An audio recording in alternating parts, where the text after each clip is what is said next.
Todo mundo já assistiu a um filme triste. Aqueles filmes que fazem você chorar, que apresentam uma tragédia enorme, uma perda devastadora ou um acontecimento capaz de destruir a vida dos personagens. Mas o anime que eu vou falar hoje é diferente, porque 5 centímetros por segundo não tenta te fazer chorar através de grandes acontecimentos. Ele não tem um vilão, não tem uma guerra, não tem uma doença terminal, não tem uma morte impactante. Na verdade, ele é um filme extremamente simples. E talvez seja justamente por isso que ele seja tão doloroso, porque ele fala sobre algo que praticamente todo mundo já viveu em algum momento da vida. A sensação de perder alguém sem que exista um motivo específico para isso. Pessoas que um dia foram tudo para você e que, com o passar dos anos, simplesmente desapareceram. E depois de assistir esse filme, eu realmente entendi por que tanta gente considera essa uma das obras mais emocionantes já feitas por Makoto Shinkai. Antes de falar sobre a história, vale lembrar que esse filme foi lançado em 2007, muito antes de Your Name e Suzumi transformarem Makoto Shinkai em um dos diretores mais conhecidos da animação japonesa. Mas mesmo sendo uma obra mais antiga, já era possível enxergar tudo aquilo que faria Shinkai se tornar tão famoso. Os céus absurdamente bonitos, as paisagens detalhadas, as cidades iluminadas, os trens, a chuva, a neve. Cada cena parece uma fotografia. Existem momentos em que você simplesmente para de prestar atenção nos diálogos porque está admirando o visual. E o mais impressionante é que essa beleza toda não está ali apenas para impressionar. Ela ajuda a reforçar a mensagem do filme. Uma mensagem sobre tempo, distância e mudanças. A história acompanha Takaki Tono e Akari Shinohara, duas crianças que criam uma conexão muito forte durante a infância.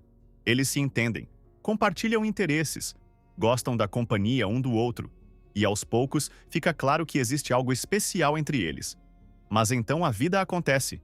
Akari se muda para outra cidade, e aquilo que parecia uma amizade inseparável passa a depender de cartas, telefonemas e encontros raros. A partir desse momento, o filme começa a mostrar algo extremamente real. O quanto a distância pode mudar as pessoas. E não estou falando apenas da distância física. Estou falando da distância emocional. Porque existe uma grande diferença entre gostar de alguém e conseguir manter essa conexão viva ao longo dos anos. Enquanto o tempo passa, os dois continuam seguindo caminhos diferentes. E é justamente aí que o filme começa a machucar. Porque você percebe que não existe ninguém errado. Não existe um culpado. Não existe uma traição. Não existe uma briga. Apenas a vida seguindo seu curso. E talvez essa seja a parte mais dolorosa de todas. Nós estamos acostumados com histórias em que existe um motivo claro para os personagens não ficarem juntos. Mas em 5 centímetros por segundo, não existe isso. Eles simplesmente vão se afastando. Pouco a pouco. Carta após carta. Ano após ano.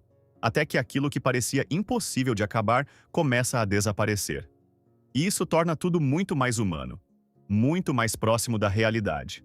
O personagem do Takaki é fundamental para que essa história funcione, porque ele representa uma pessoa incapaz de deixar o passado para trás. Enquanto o mundo continua mudando ao seu redor, Takaki permanece preso às lembranças, preso aos sentimentos, preso à ideia de algo que já não existe da mesma forma. Ele continua vivendo, continua crescendo, continua trabalhando, mas emocionalmente parece estar parado no tempo. E eu acho que muita gente consegue se identificar com isso. Todos nós temos alguma memória que insistimos em carregar por mais tempo do que deveríamos. Todos nós temos alguém que ficou marcado em nossas vidas. E Takaki representa exatamente esse sentimento. Mas, se existe uma personagem que me emocionou ainda mais do que o próprio Takaki, foi Kanai Sumida. Sinceramente, eu não esperava gostar tanto dela. Kanai é uma personagem extremamente humana. Ela é gentil, é divertida, é carismática e, principalmente, ela ama Takaki de verdade.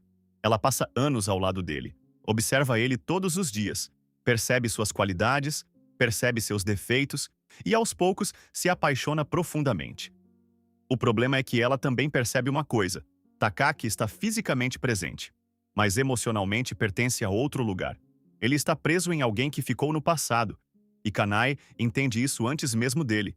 Existe uma cena em que ela percebe que nunca conseguirá alcançar aquele espaço no coração dele.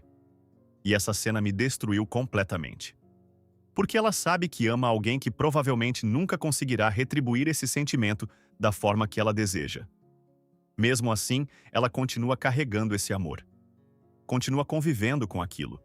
Continua seguindo sua vida. E o mais triste é que ela nunca consegue dizer tudo o que sente. Nunca consegue viver aquela história que imaginava. Nunca consegue transformar aquele amor em realidade. É uma situação extremamente dolorosa. Porque não existe rejeição. Não existe humilhação. Não existe um momento dramático. Existe apenas a compreensão silenciosa de que algumas histórias simplesmente não acontecem. E eu acho que essa é uma das coisas mais maduras que o filme apresenta. Nem todo amor termina em namoro. Nem todo sentimento é correspondido. Nem toda pessoa importante fica em nossa vida. Kanae aprende isso da maneira mais difícil possível. E talvez por isso ela seja uma personagem tão marcante.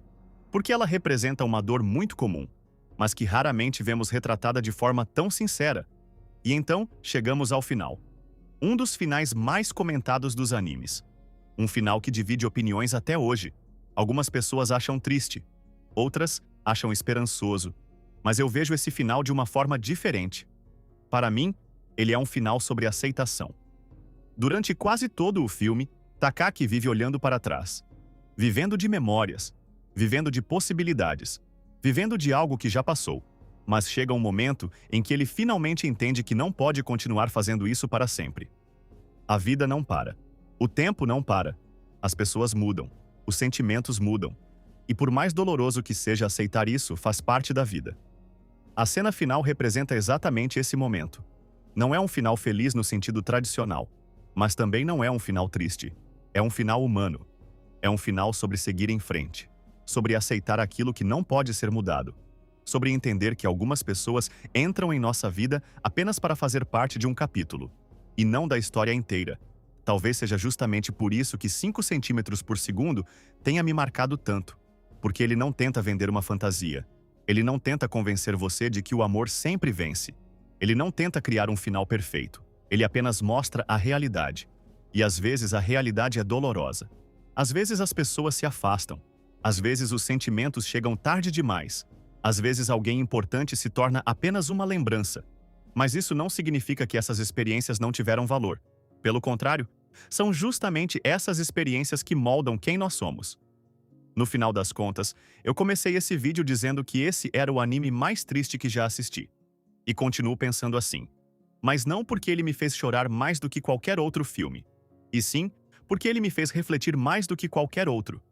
Porque a tristeza de 5 centímetros por segundo não vem de uma tragédia. Ela vem da vida. E talvez não exista nada mais triste, e ao mesmo tempo mais verdadeiro, do que isso.